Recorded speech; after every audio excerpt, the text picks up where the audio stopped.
Hi hello ನಮಸ್ತೆ friends ಎಲ್ಲರಿಗೂ. ಇವತ್ತು ವಾಂಗಿಬಾತ್ ಮಾಡ್ತಾಯಿದ್ದೀನಿ. ಬೆಳಗ್ಗೆ ಟಿಫನಿಗೆ ಕುಕ್ಕರಲ್ಲಿ ಮಾಡ್ತಾಯಿದ್ದೀನಿ.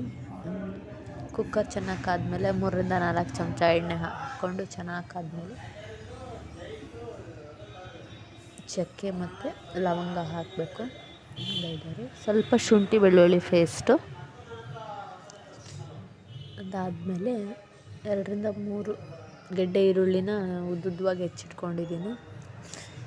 ಇವಾಗ ಈರುಳ್ಳಿನೂ ಸೇರಿಸ್ಕೊಂಡು ಚೆನ್ನಾಗಿ ಬಾಡಿಸ್ಕೊಬೇಕು. ವಾಂಗಿಬಾತ್ ಏನು ಸ್ಪೆಷಲಾಗೇನಿಲ್ಲ, ಎಲ್ಲರೂ ಮಾಡೋ ಥರ. ಪೌಡ್ರು ಮನೇಲಿ ಮಾಡಿರೋದಲ್ಲ, ಅಂಗಡಿನ ಪೌಡ್ರ್ ಹಾಕಿ ವಾಂಗಿಬಾತ್ ಮಾಡ್ತಾಯಿದ್ದೀನಿ. ಬಟ್ ಒಂದು ವಿಷಯ ಅಂದರೆ, ನಾನು ಫಸ್ಟ್ ಟೈಮ್ ವಾಂಗಿಬಾತ್ ತಿಂದಿದ್ದೀನಿ, ಮಾಡ್ತಿರೋದು ಫಸ್ಟ್. ಆಮೇಲೆ ಒಂದು ಟೊಮೊಟೊ ಹಾಕ್ಕೊಂಡಿದ್ದೀನಿ. ಇದನ್ನು ಚೆನ್ನಾಗೆಲ್ಲ ಮಿಕ್ಸ್ ಮಾಡ್ಕೊಬೇಕು.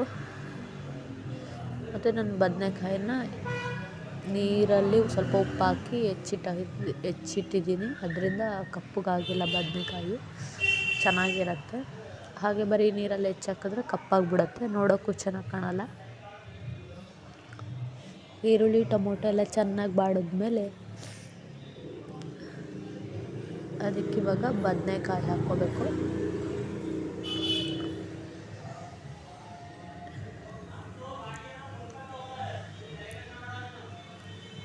ಬದನೆಕಾಯಿನೂ ಚೆನ್ನಾಗಿ ಮಿಕ್ಸ್ ಮಾಡ್ಕೊಬೇಕು. ಹುಣಸೆ ರಸ ಹಾಕಿದ್ದೀನಿ, ಇಲ್ಲಿ ವೀಡಿಯೋದಲ್ಲಿ ಸ್ಕಿಪ್ ಆಗಿಬಿಟ್ಟಿದೆ. ಹುಣಸೆ ರಸ ಮತ್ತು ವಾಂಗಿಬಾತ್ ಪೌಡರು, ರುಚಿಗೆ ತಕ್ಕಷ್ಟು ಉಪ್ಪು ಹಾಕಿ ಎಲ್ಲ ಚೆನ್ನಾಗಿ ಮಿಕ್ಸ್ ಮಾಡ್ಕೊಬೇಕು. ನನ್ನ ಫ್ರೆಂಡ್ಸ್ ಆ್ಯಕ್ಚುಲಿ ಸೊಸೈಟಿ ಅಕ್ಕಿಯಲ್ಲೇ ಮಾಡ್ತಾಯಿದ್ದೀನಿ. ಹೇಗೆ ಬರತ್ತೆ ನೋಡೋಣ ಅಂತ.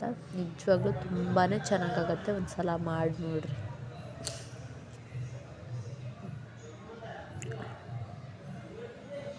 ಅಕ್ಕಿ ಮುಂಚೆ ತೊಳೆದಿಟ್ಕೊಂಡಿದ್ದೆ, ಚೆನ್ನಾಗಿ 2-3 ಸಲ ತೊಳಿಬೇಕು ಅಕ್ಕಿನ.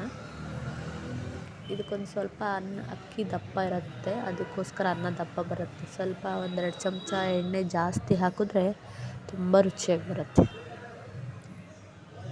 ನಿಜವಾಗ್ಲೂ ವಾಂಗಿಬಾತ್ ನಾನೇ ಮಾಡಿದ್ದು, ತುಂಬ ಟೇಸ್ಟಾಗಿ ಬಂತು. ತುಂಬ ಖುಷಿಯಾಯ್ತು ಬೆಳಗ್ಗೆ ತಿನ್ನಬೇಕಾದ್ರೆ. ನಾವು ಮಾಡೋ ಅಡುಗೆ ತುಂಬ ರುಚಿಯಾಗಿ ಬಂದರೆ ನಮ್ಗೆ ಮಾಡಿದವ್ರಿಗೂ ತುಂಬ ಖುಷಿಯಾಗತ್ತೆ ಅಲ್ವಾ. ಈಗ ಅದು ಕುದಿ ಬಂದಮೇಲೆ ಸ್ವಲ್ಪ ಕೊತ್ತಂಬರಿ ಸೊಪ್ಪು ಉದುರಿಸ್ಬಿಟ್ಟು ಲಿಡ್ನ ಕ್ಲೋಸ್ ಮಾಡಿ 1 ವಿಸಲ್ ತೆಗೆಸಿ ಸಾಕು.